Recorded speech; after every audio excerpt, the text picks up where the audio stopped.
पहले के इन हजरात को रहमत दो। जनाब हन्नान मुल्ला साहब जो कि CPIM के जिम्मेदार हैं और ट्रेड यूनियन के अंदर आपकी एक बहुत बड़ी भूमिका रही है, मैं उनसे गुजारिश करता हूं कि वो तशरीफ लाएं और अपनी बात रखें। हन्नान मुल्ला साहब तशरीफ लाइए।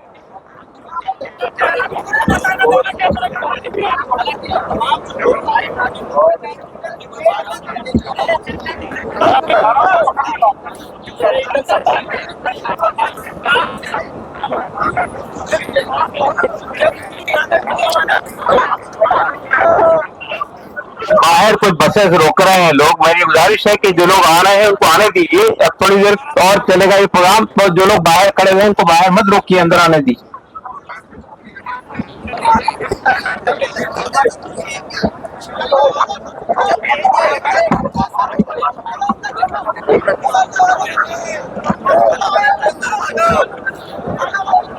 आदरणीय शदारत करने वाले हमारा बुजुर्ग साथियों और हिंदुस्तान के कोने कोने से आए हुए मेरा भाइयों और दोस्तों, मैं मार्क्सवादी कम्युनिस्ट पार्टी की ओर से आज के ये जो आपका समावेश है, आवाज है, इसमें आवाज मिलाने के लिए हाजिर हुआ। विषय आपको सबको मालूम है, जो वक्फ बिल जो है उसको संशोधन करने का जो साजिश है उसके खिलाफ लड़ाई। और ये जो वक्फ बोर्ड, तो मैं भी कुछ देर वक्फ बोर्ड का चेयरमैन के रूप में काम किया था, मुझे थोड़ा हकीकत इसका मालूम था।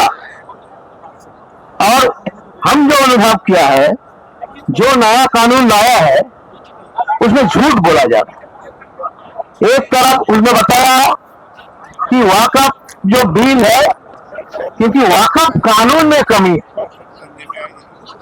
मेरा जैसे जानकारी है 1995 में जो कानून बना था वो कानून में कोई कमी नहीं था, थोड़ा बहुत हो सकता, मगर मुख्य तो कोई कानून नहीं था। आज इस विचार करने के लिए है ये कानून का कमी है न सरकारों का कमी, उसको इम्प्लीमेंट करने में कमी है। 95 के कानून में जो जो शर्त था लागू करने के लिए वो आज भी लागू नहीं हुआ। उन्होंने बताया था कि हर राज्य सरकार इस कानून के आधार पर रूल्स बनाएंगे, कानून सीधा लागू नहीं होता, रूल्स के मुताबिक लागू होता है। और मालूम है आपका पूरा देश में ज्यादातर राज्य में उसका रूल्स नहीं बना था, अभी भी रूल्स नहीं बना। 2013 का जो दोबारा कानून बनाने का कोशिश हुआ उसमें भी रिपीट हुआ। बोला जो रूल्स तुम बनाए, रूल कौन बनाएगा, इसमें कौन है, दाई मुसलमान है तुम ने क्या कानूनी व्यवस्था है, तुम कानून बना के उसको लागू करने के नहीं देंगे, रूल्स नहीं बनाएंगे तो लागू कैसे होगा।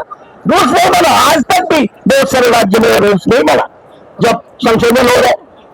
फिर 2013 के कानून ने जो उसमें इम्प्रूव करके जो दिया था, ये एक कानून के मुताबिक इसको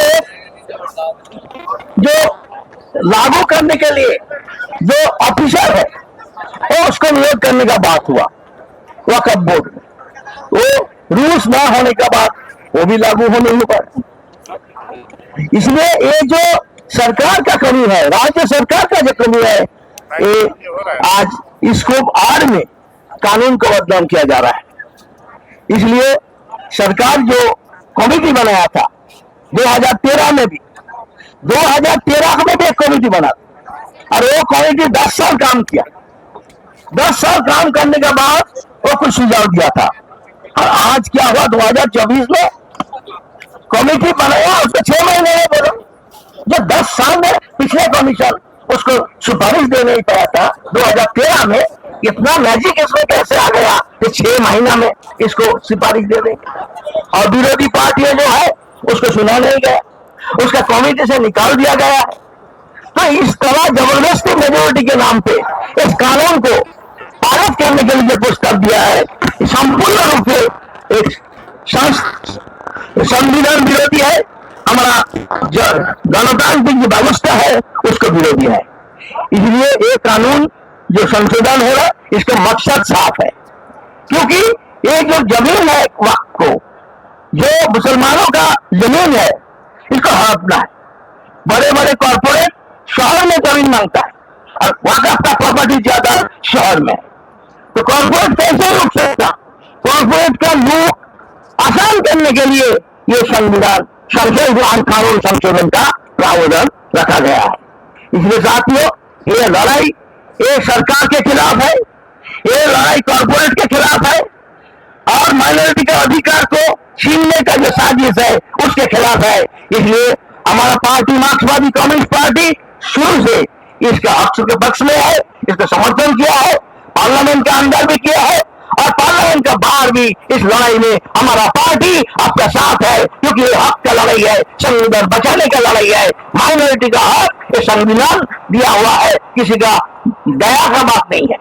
इसलिए साथियों, आपका जो लड़ाई है ये सही लड़ाई है, संविधान को बचाने की लड़ाई है, आपका हक को बचाने की लड़ाई है और देश का एकता अखंड जो है, हमारा सब जात धर्म भाषा मिलके जो एकता हमारा है उस एकता को तोड़ने का जो साजिश चल रहा है फैसिबादी ताकत के जरिए, उसके खिलाफ हमारा देश के एकता भाईचारा का मजबूत रखने के लिए, एकताबद्ध रखने के लिए आपका लड़ाई है। आपका लड़ाई सबसे बड़ा देशप्रेमिक लड़ाई है, इसलिए इस लड़ाई को हम समर्थन करते हैं और हम इस लड़ाई में हमारा संगठन पार्टी इस लड़ाई के साथ है, साथ रहेंगे। इसी के साथ मैं अपना बात खत्म करता हूँ।